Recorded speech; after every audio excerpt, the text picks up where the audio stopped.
fungi as medicine. Take it away, Jack. All right.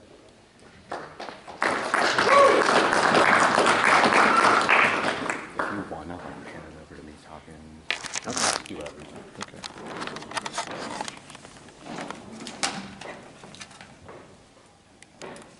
All right. Can everyone hear me? Yeah. Cool.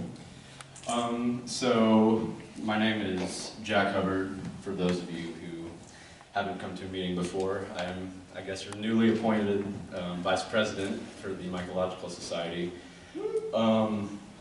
This is my first time speaking at an OKMS meeting, so I'm happy and honored to be here with you guys.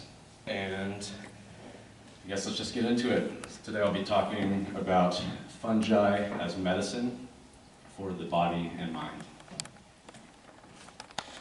So before, I don't know, a few years ago, fungi weren't really popular as a form of medicine, but maybe with the introduction of Louis Schwartzberg's film, Fantastic Fungi, it seems like medicinal mushrooms really caught on and made it mainstream. And I mean, I'm happy for that.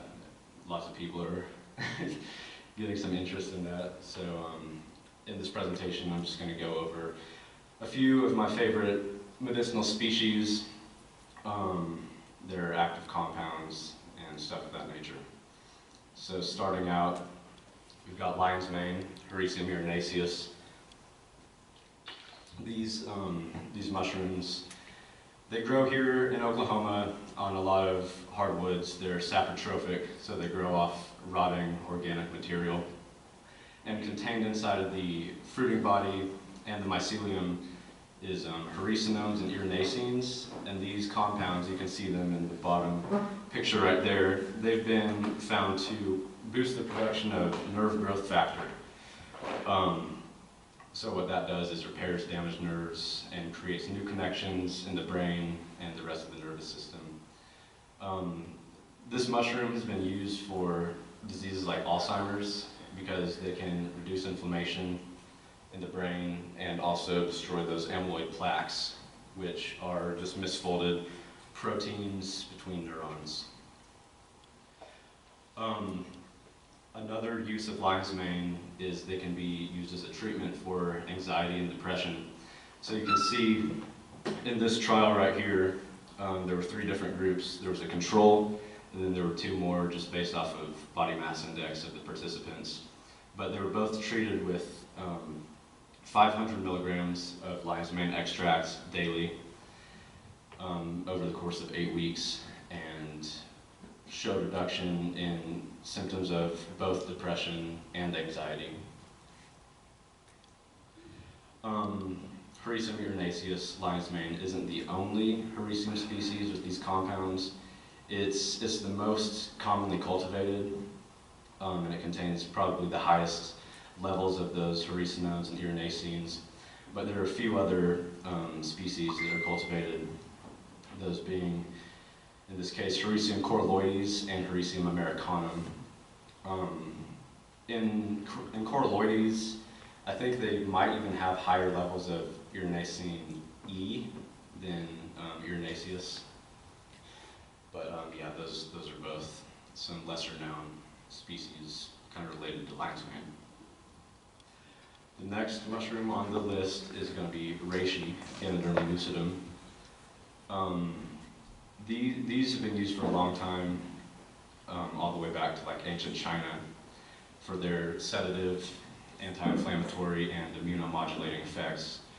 So not only do they boost the immune system when it's damaged, but they can kind of tone it down if you have an overactive immune system. So they're beneficial for things like autoimmune disorders. They contain a mixture of peptidoglycans, triterpenes, and polysaccharides in the form mostly beta-glucans. And you can see some ganideric acids, those are triterpenes in that bottom picture. And just a kind of cool thing about reishi is you can see in this top right photo, those mushrooms on the left side of the bowl, that's the antler form. So those were grown in high CO2 levels. So they'll kind of stretch out, reach for that oxygen, and once they find the oxygen, they will conch out, take on their conch form, and kind of, see that shelf, kind of fan-like shape. Nothing really trumps Ganoderma lucidum, the red reishi from the last slide, as far as those polysaccharides and triterpenes go. But there are a few other reishi species. I have that list here. In that top left photo, you can see Ganoderma multipilium, and that's the TF05 strain created by Brian with terrestrial fungi. That's basically the gold standard for multipilium genetics, and just one of my favorite, coolest looking reishi species. So this is maybe my favorite medicinal mushroom. This is cordyceps. I specialize in growing this one. And it's used for its cordycepin content. And so cordycepin is a lot like the compounds in reishi. It has the same immunomodulating and anti-inflammatory effects. The difference is it's stimulating instead of sedative.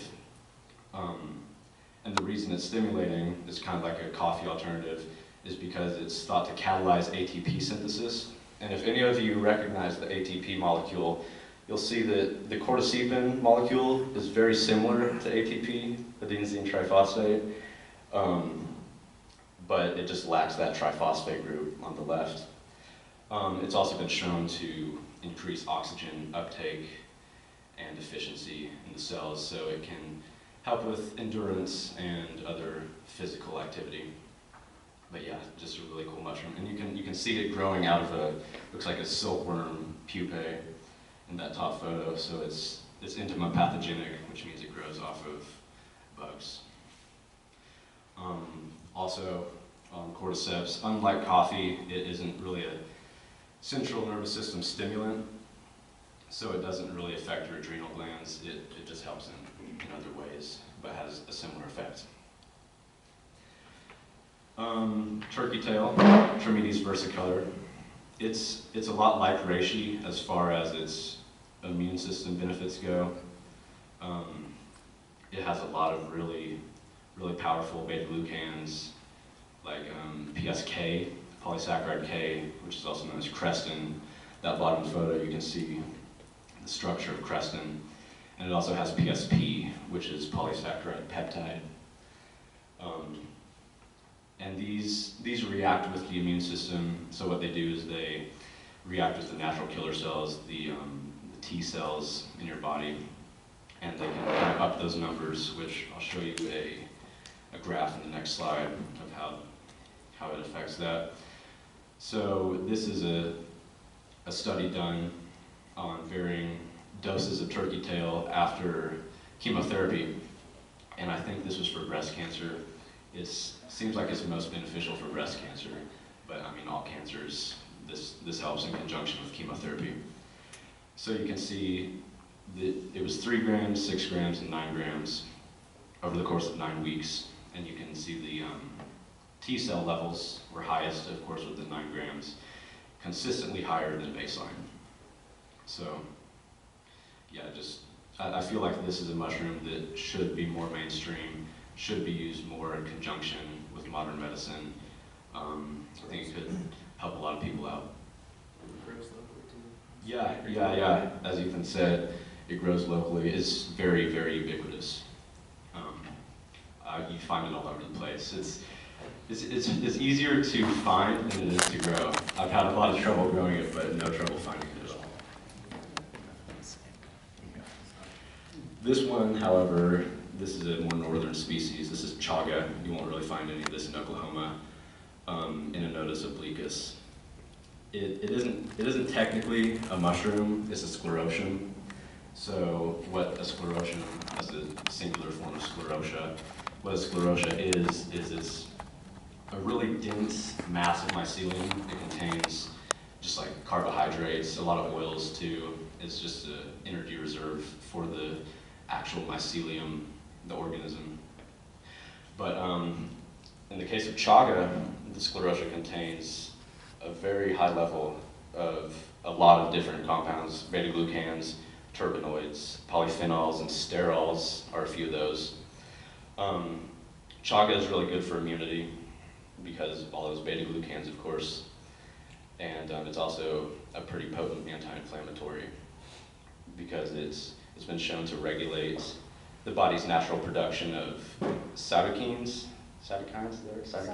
yeah, which are responsible for inflammation. So it can be used to kind of ameliorate symptoms of swelling issues like arthritis, stuff like that. Next up, this is a mushroom that's kind of overlooked as a medicinal. It's used a lot in just standard gourmet usage. You'll see it at a lot of restaurants and a lot of grocery stores, but it does contain some good beta-glucans, most notably grifolins, or Grifola frondosa polysaccharides. You can see the D fraction GFP down in that bottom photo. It's a heart-healthy mushroom, so it can reduce levels of unhealthy cholesterol and just kind of improve your overall cardiovascular health. So even if you don't have a specific need for medicinal fungi, this can be good just, you know, to passively eat it every once in a while, help yourself out.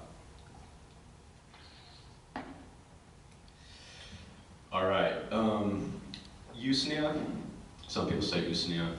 Usnea is not a mushroom, it's a lichen. So for those of you who don't know, I'm sure the majority of you do, lichen is a composite organism, so it's a kind of a symbiosis between, mutualistic symbiosis between fungi and algae. The fungi can be an ascomycete or a basidiomycete, or both in conjunction with the algae. But certain lichens produce something called usnic acid, including Usnea. And usnic acid is really good as an antibacterial. So it can be used for strep throat, staph infections, and pneumonia, all of which are, of course, bacterial infections. On that pneumonia, it can also be used as an expectorant. So, you know, it kind of hits both symptoms, gets rid of the bacteria, and it can help any damp coughs. So you eat it and you get the... Yeah, you can eat it. You can. It's usually like taken as a tea. Tea form it for an expectorant?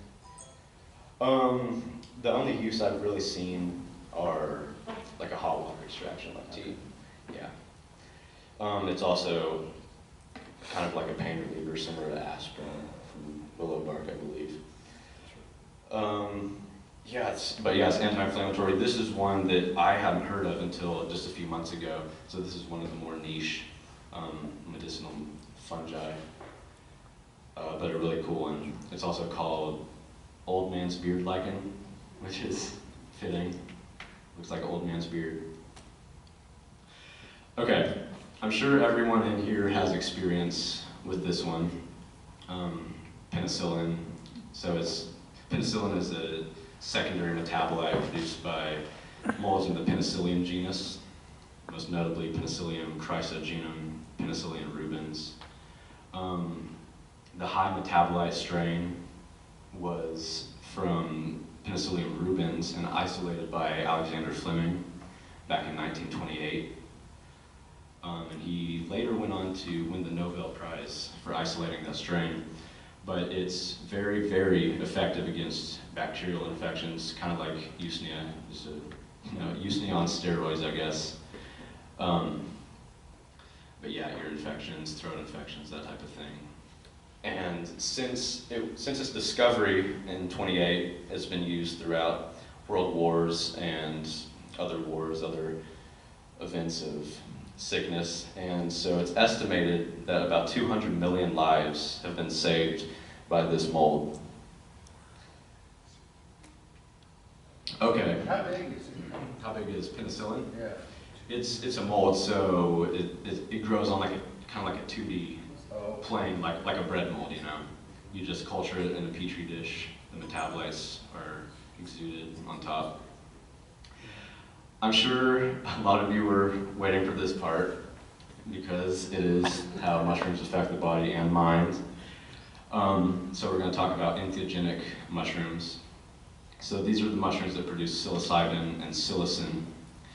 Those are those two psychoactive alkaloids. So psilocybin in the bottom left, that is the precursor to psilocin, and psilocybin actually is not psychoactive. Psilocin is the psychoactive compound.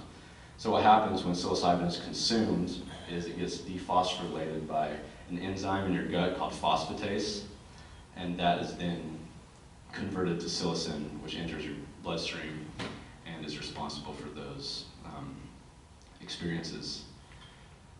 It's produced by over 200 species of mushroom, all contained within 8 to 11 different genera. There's some semantic issues, so some people might say Psilocybe cubensis is actually Stropharia cubensis, but yeah, in that 8 to 11 range. It's been used for thousands of years, mostly for ceremonial purposes all around the world. Some South American tribes called it Teonanacatl, which means flesh of the gods, but in the modern day it has a lot of potential for therapy, psychotherapy, therapeutic medicine. Probably what it's most well known for is its treatment of depression. So the New England Journal of Medicine did a study in 2022, and they found that a single high-dose psilocybin experience significantly reduced symptoms of severe depression. And this chart here isn't from the New England Journal of Medicine, this is from the Beckley Foundation, but you can see those results are consistent across different foundations, journals of medicine, stuff like that. So you can see from baseline, a week after the session, those depression levels are dropped drastically, and even 3 months later, they're at half of what they were to begin with. So, Because they're so busy looking for more. I guess so. So yeah, that's probably psilocybin's most common use in psychotherapy right now, at least. Next up is grief, kind of in that same facet. Psilocybin is known to bring relief to people who struggle with the loss of a loved one, and a lot of the evidence for this is anecdotal. There's not a whole lot of formal studies on this, formal research, but these accounts of people finding relief in these experiences are very ubiquitous. Another big one, PTSD. Psilocybin experiences have been found to break that traumatic cycle that PTSD is associated with. How it does that is it helps the user to overcome the fear conditioning response. So a study was done with mice, where they got a group of mice and they played a sound right before shocking them. And so they would play the sound, shock the mice, play the sound, shock the mice, and eventually you could play the sound without shocking the mice, but they'd still cower and they'd still expect to be shocked and expect pain and some kind of negative stimulus. And then they took probably about half the mice, gave them a high dose with their body weight of psilocybin, and they found that when they played that sound, the mice no longer cowered, and they had overcome that fear conditioning associated with the sound. So this same thing can be applied to humans that go through traumatic experiences like war, or anything of that nature. They can find some relief and find some alleviation of those things through psilocybin. Next is OCD. This is another one that hasn't been as thoroughly researched as something like depression or PTSD, but people have reported immediate reduction in symptoms of OCD after using psilocybin, whether that's in the form of microdosing or macrodosing. Kind of the edge psilocybin has over OCD is it's an immediate reduction in severity. When you take a standard SSRI OCD medication, that can take weeks to actually have any effect and ease the symptoms to the person who suffers from OCD. This is the last kind of mental malady we'll talk about, end-of-life anxiety. I think this is what Johns Hopkins University mostly studied in their psilocybin trials way back when. But you know, you get someone who's terminally ill, you can't bring them back, you just have to do palliative care. And psilocybin has brought on improved feelings of well-being and just assurance, you know, by the universe to these people. And that type of experience, even just once, can ease their minds and help them accept death, think of it as a passing on to something else. So it has a lot of utility in helping people who, you know, can't come back from sickness. Okay, next I'm going to talk about neurogenesis. So this can be applied to any user of psilocybin mushrooms, whether or not they have something they're trying to treat. I'll just read this little passage from Yale News. In a new study, Yale researchers showed that a single dose of psilocybin given to mice prompted an immediate and long-lasting increase in connections between neurons. The findings were published July 5th of 21, I believe, in the journal Neuron. And this is a quote from Alex Kwan, Associate Professor of Psychiatry and Neuroscience. We not only saw a 10% increase in the number of neuronal connections, but also they were on average 10% larger, so the connections were stronger as well. So I'm not saying these mushrooms make you smarter, but this guy is. We have this chart, this picture you can see on the left. This is a chart charting connections in the brain. So on the left side, that is placebo, and on the right side, that is psilocybin. So those are the connections created after having undergone a psilocybin session. So it does really increase the way people can think about things. You know, it creates new pathways in the brain. Michael Pollan, he's an author, described the psilocybin experience as, you know, you get set in your ways just over time, and it's like you're sledding down a hill. And each time you sled down that hill, it creates a new groove. And when you take psilocybin, that fresh snow falls down, you know, and you can then sled down the hill, take any path you want. You don't fall into these grooves. So it can just kind of break bad habits. I didn't cover it in this presentation, but that applies to addiction as well. You can break that cycle of addiction with these new connections in the brain. So lastly, you say, okay, so psilocybin seems like it's a pretty useful medicine, but how do you use it? Well, there's two main methods. Those are microdosing and macrodosing. For microdosing, it's a dose of about 0.1 gram of dried mushrooms, not on a daily basis, but kind of following a 5 days on, 2 days off, or even 4 days on, 3 days off protocol. And there's different protocols out there. It kind of varies by individual, how you want to do it.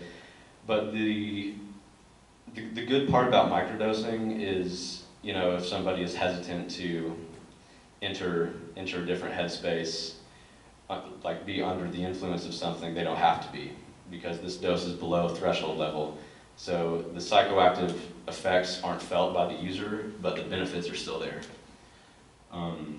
Microdosing is used commonly as an alternative to standard prescribed psychiatric medications.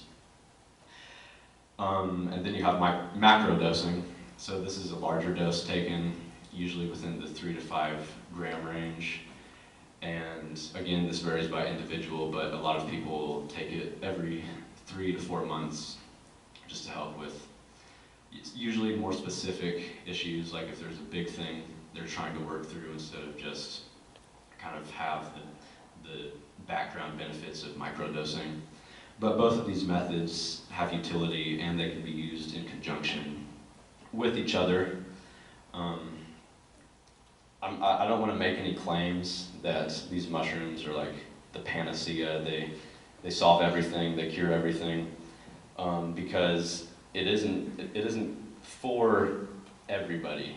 You know, there are certain things that come up that you should be cautious about, especially like for the unexperienced. Family history too. Yeah, family history of things like schizophrenia, psychosis, that type of thing. So people should just, in my opinion, they should kind of tread lightly with these substances. So yeah, don't say I didn't warn you. Lion's mane too. Neurogenesis, no psychoactivity. Yeah. Lion's mane can also be used for neurogenesis, like we covered in this slide. Lion's mane is also used in conjunction with psilocybin for neurogenesis and niacin as well. That's called the Stamets stack, created by Paul Stamets. And reishi. Yeah, so the niacin kind of opens up the nervous system to the urinacines, the hericenones, the psilocin, and it can, people have said it can cure neuropathy. Of course, it helps with mental function, mental clarity, and well-being. But that about concludes what I'll be covering today. I'm going to do a Q&A session. I have my contacts up here. I have my YouTube channel, my Instagram, and my email. So if any of you would like to email me, I will try my absolute best to get back with you. Being the new vice president, I can try to hear whatever you guys want to say, like how you would like the meetings to go, stuff like that. But yeah, any questions? Are there differences in using fresh mushrooms as opposed to extracts? Yes, so extracts are proven to be more beneficial, especially dual extracts, so that's an ethanol extraction with the water extraction. So those pull the alcohol-soluble and water-soluble compounds from the cell wall of the mushroom. You can take a lot smaller dose of something and get the same amount of compounds as if you took just the raw form of just a mushroom, you know. So like powders and tinctures are one of the best ways to go. Where do you find the extracts and how do you know that you're getting the right thing? A lot of the extracts are found online. I mean, yeah, that's probably the best resource for getting any sort of medicinal mushroom. I mean, there's some, like Joel Myers, he's a member of the Mycological Society. He has a farmer's market stand. I'm not sure what all medicinal stuff he sells, or if there's any extracts that he sells. I got some reishi the other day at the farmer's market. That's from, oh, okay, from Joel. So definitely got reishi. Cool. All right, reishi. Ethan over here has cordyceps, lion's mane, and reishi gummies with and without THC. Nice. Yeah, but what you want to look for as far as medicinal mushrooms go is you want it to be extracted from fruiting bodies, because a lot of the time, if it's derived of mycelium, it'll have some adulterants in there, like the brown rice that it was grown on, and you'll be consuming a brown rice extract supplement instead of a mushroom supplement. So yeah, just look for the 100% fruiting bodies. Fungi.com is Paul Stamets' website. He's one of the first that I know of in North America that was like pushing mushrooms. He's a mycologist. He referenced him a couple times. It's a great starting website. He's got some TED Talks too. He's a great, he does a great lecture. And he does pretty much almost every one of these that he discussed. He has a tincture or a capsule. There's a variety of types of mushroom extracts you can take or powders. I would just say buy from somebody who's got information. They should probably have a lab saying like what it is, or they should probably want to tell you where they grew it and how they got it. If they don't have that information on the page, there's usually a pretty good reason. Because most of these guys have good practices and they want to tell you about them. If they don't, I would be wary. I try to get North America mushrooms, if I can, exclusively, because they'll grow around here, and we just do a little bit better tracking like where they come from. Mushrooms can be contaminated. Yeah, and stay away from Chinese stuff, just generally, mushrooms at least. There's some pollution issues in China, heavy metals, can get into those mushrooms, and you can be doing yourself more harm than good when you take Chinese-grown mushrooms. So yeah, stick with North America. All right, any other questions? Yes? So, you mentioned how plentiful turkey tail was around here, and we've seen it, my wife and I have seen it out, but it's all leathery, and, how do you consume it? Yeah, hot water extraction is the most common way, like a home extraction. You can do an alcohol extraction too, just with standard Everclear. But pretty much all you have to do is dry the mushroom, grind it up if you'd like, and kind of steep it like a tea for the hot water extraction, and or soak it in ethanol for around 2 months to get out all of those alcohol soluble compounds. And I'm not sure if PSP and PSK are alcohol or water soluble, so that'd be something to look up. Yeah, so typically if you buy something, they'll do both and mix them together. There's a couple guys who do 3 extractions. They extract the salts out of everything after they extract out the water-soluble compounds and the alcohol-soluble compounds. Typically though, it's a double extraction is how they'll do it. And then they just recombine it and you get all of those things. They remove the water and the fiber that's in the mushroom cells, which is the majority of the mushroom, and then what's left are those medicinal compounds. So you could soak it in water. You treat it like Hot tea. water? Yeah. So if you had turkey tail, you put it in tea, you put it in a mason jar, let it sit for 15 minutes, hot water, maybe some cinnamon in there too or something. You could strain it and let that dry out and use that same turkey tail 3, 4, 5 times. When you extract it, we get all of it out in one go. But if you wanted to do it at home, low, You could extract it with a lower alcoholic content.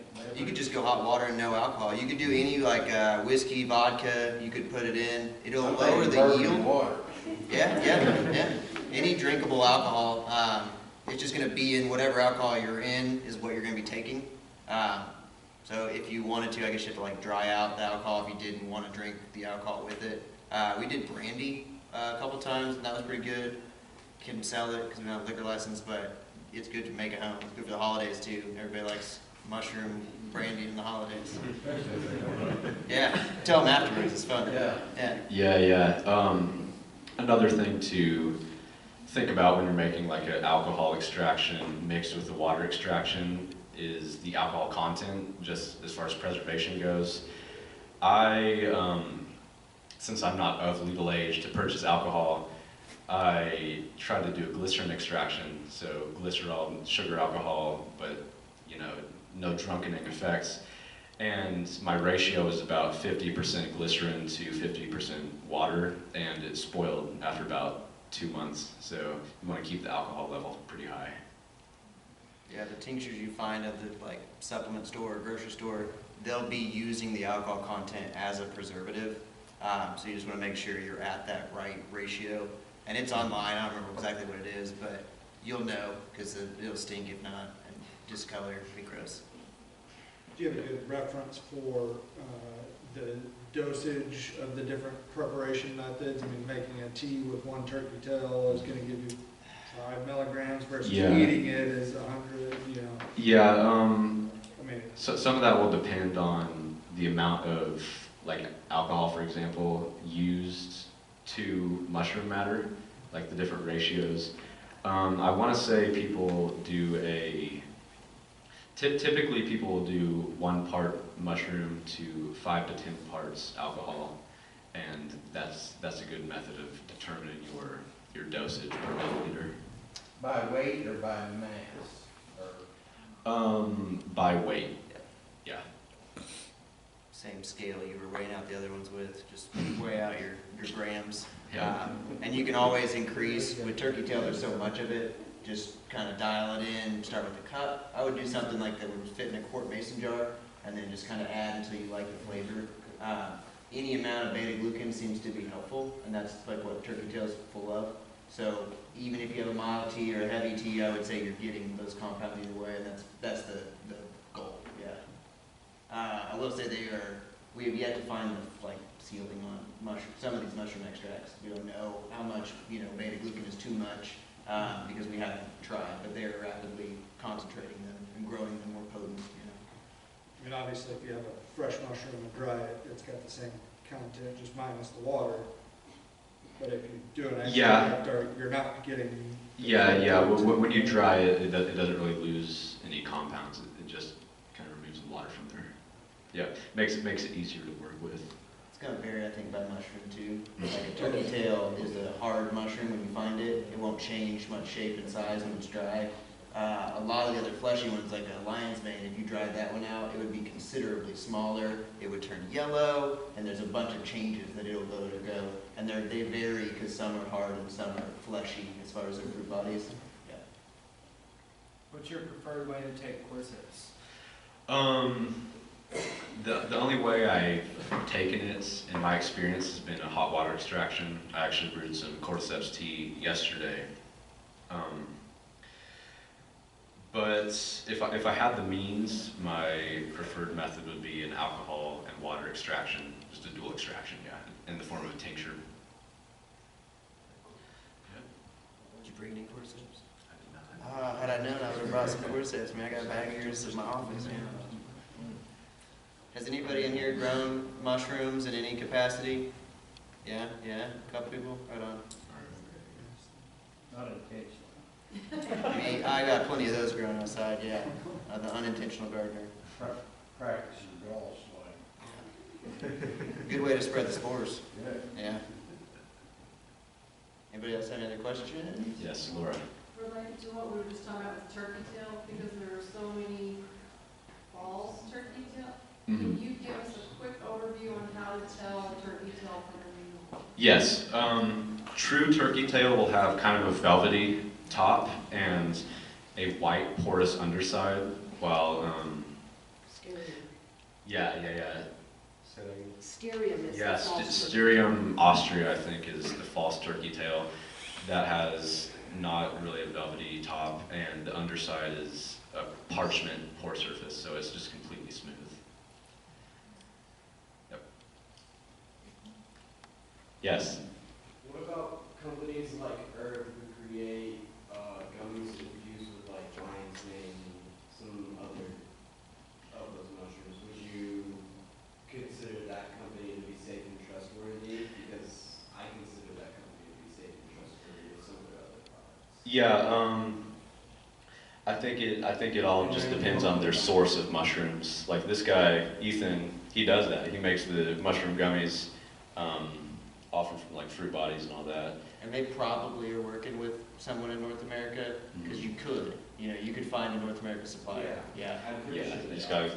go up the supply chain and make sure. Man, they should be happy to tell you too. If you got a guy you buying from, you might ask them to see if they're receptive to it, because they should be excited to say like, yeah, we buying from so and so. I mean, I'm sure it's on their website. Is any of it regulated by the FDA? Or, I mean, Psilocybin. but the rest of it is just kind of, The rest of it are mostly just considered a food product at Okay. best, at least here. Yeah. Yeah. And it varies country by country. Okay. Not yet, yeah. I bet we see a lot more recognizing of fungi compounds over the next like 5 years. right, Because cordyceps are in like every pre-workout, lion's mane start to show up in coffee a lot, and they'll eventually have to address these things. right, Yeah. okay. It's like a supplement right now, dietary supplement. Not even that, if it was a supplement, it'd be regulated harder. Supplements are I thought they unregulated. were unregulated. Dietary supplements have They'll no say on the regulation. package, like, not regulated by FDA. Right. We used to sell them at Whole Foods, and we treated it like it was regulated. There's a lot of verbiage that we weren't allowed to say about supplements, so I guess that's what I meant, not regulated. I guess just wearisome, you can get into some trouble with medical claims Right. for anything. Right. Yes, yeah, by the FDA, yeah. What do you think of the OM brand? Own mushrooms? I don't know enough about them to make any claims on them. I haven't seen a bad one. What is it? Four Sigmatic, is it Sprouts? They make a like instant coffee with mushrooms in it. I've done their lion's mane coffee for a couple of years. Most of the stuff I've seen is like it starts off really low potency and then just goes up. And there's nothing wrong with low potency for most people, except for gluten intolerant. So sometimes they'll grow mycelium on grain, and the grain will contain gluten, and then the gluten will be in that capsule with that mycelium and those particles of the grain that was still left over. That's the only time I've seen it be a concern, and you'll see it. It's part of the ingredients listed. They have to put that. If it's a capsule with that kind of like grainy substance, that's the lowest form of the milligrams, you could say, of all these beta-glucans and unique compounds. And then the other side of it is, like Jack was saying, they're marking it as harvested fruit bodies that they extracted. They typically then dry the extract out to make a powder, and then they put that in the finished good. So you've got a twice concentrated compared to just raw mycelium. But you could do that too. You could just be eating these mushrooms lightly cooked for the edible ones, and then like lightly washed in hot water for the hard ones. Both would serve you. I mean, they wouldn't hurt you. Yeah. Any other questions? We talked a lot about buying extracts. Are most of them medicinal mushrooms prohibitively complex to grow at home, or? No, I wouldn't say so. I mean, it just depends on the amount of research you've done. Especially is very easy. Yeah, lion's mane. Growing for extracts is easier too. Less concerned about like the quality because they'll be put into an extraction, so they just have to be mushrooms. Yeah. So you could grow all these yourself. People don't grow mushrooms around here as commonly as they do in China and Japan, and that's really the only reason why we don't. We just haven't done it before. Like almost all those came from Japan too. Half of those that you were talking about. Yeah. A lot of them, yeah. So like reishi, cordyceps, maitake, Yep. just were never in North America or known about in any capacity. And North American Indians have some folklore about mushrooms, but it's largely been lost to just like colonization. So yeah, I mean, it's really been like the first time we've had the opportunity to do so, I guess. Yeah. Yeah, they're catching on in North America kind of late compared to places like China or Japan. They've been at this for a long time. What about the median? Is there a recipe for the median that you grow? Per mushroom, yes. Yeah, it depends on the species. You couldn't grow shiitake on your cordyceps recipe and vice versa. Each one is going to prefer certain mixes of food, either different wood or straw, or probably just wood straw mostly. Yeah, wood straw, rice. Rice, cordyceps, yeah. Straight up rice. Simple carbohydrates, brown, dry brown goods in your garden. So like blackberry vines, anything you get dry plant material, you could use in theory to grow most mushrooms that we eat and use. You could also take logs and drill holes in them. If they're hardwood, plug it with mycelium. Those take a long time to grow, but then grow for a long time. So they're kind of like a long-term investment. So oak shavings from a laying would be Excellent. Yeah, you could. Yeah, that would be great. That oak, anything oak, any scrub oak around here is good to grow. And pretty much most of the mushrooms you're into on this slide or these slides. So where would you find these recipes at? So there's Paul Stamets got a book, The Mushroom Cultivator, and each sub-chapter is a strain. Radical Mycology by Peter McCoy is another good one. Yeah, okay. I think if you get online and if you Googled like lion's mane recipes, you can get to some forums. There's like Mycotopia, Shroomery, and those guys grow all sorts of different kinds of mushrooms. There's a lot of internet groups that are into mushrooms. Yeah. A lot of good info out there. They're pretty free about it. Yeah, the internet is probably my #1 recommended resource of any of this, you know. That's where I learned everything. All right, well, I guess if there are no other questions, we can adjourn this. Hope you guys enjoyed. Thank you.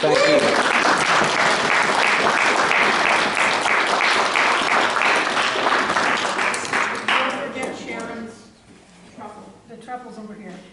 Yeah, if anybody Truffle's wants over to here, smell guys. a native truffle, it's something.